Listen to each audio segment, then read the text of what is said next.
For my second clinical rotation, I was assigned to Ryan Lucas at Portland High School. My time there was great, and I have been able to grow an astounding amount, not only as an athletic trainer, but also a person. I have learned a tremendous amount from Ryan, and I am thankful for the time that he spent teaching me different ways to approach certain situations.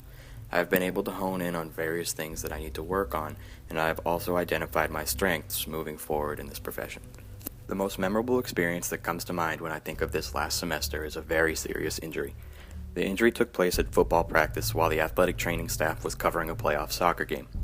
A scout team wide receiver went up to catch a pass during a defensive practice and was hit hard while he was in midair. He came down awkwardly and immediately felt a sharp pain in his lower lumbar spine. This pain was also accompanied by a radiating pain that stretched down into the distal portion of his lower extremities.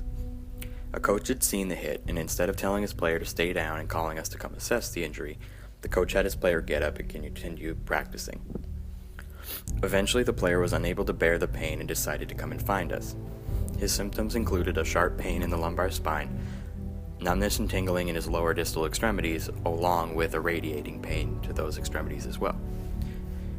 He also found it a struggle to attempt to walk across Deering Street to come and find us at Fitzgerald Stadium.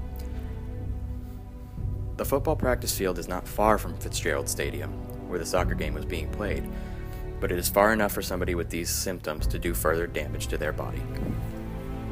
Unfortunately, while all this was going on, a play in the soccer game required Ryan to go onto the field and deal with multiple injuries at once.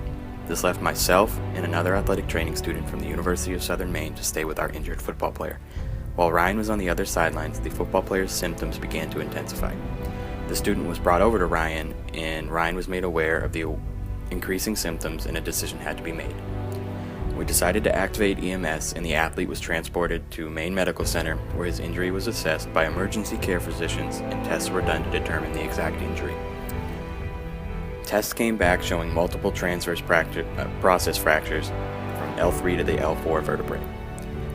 This resulted in minor nerve irritation, which caused symptoms such as drop foot. The athlete was kept overnight and was administered a brace. During the next month or so, the athlete wore the brace every day and came into the athletic training room frequently to give us updates or just to hang out during practices or games. About a month and a half after the injury, the athlete was put through a series of light rehabilitation exercises in order to regain some range of motion in his lower extremities and to maintain strength in his abdominal musculature. This was important because we wanted to make sure that the lordotic curve of his lumbar spine did not become more prevalent due to the lack of exercise that the athlete had experienced. If this were to occur, the recovery time of the injury could have increased due to the change in position of the affected vertebrae. This was such a memorable experience because of the severity of the injury and the way it was handled. The coach shouldn't have made his player continue to practice, and we should have been notified as soon as it happened.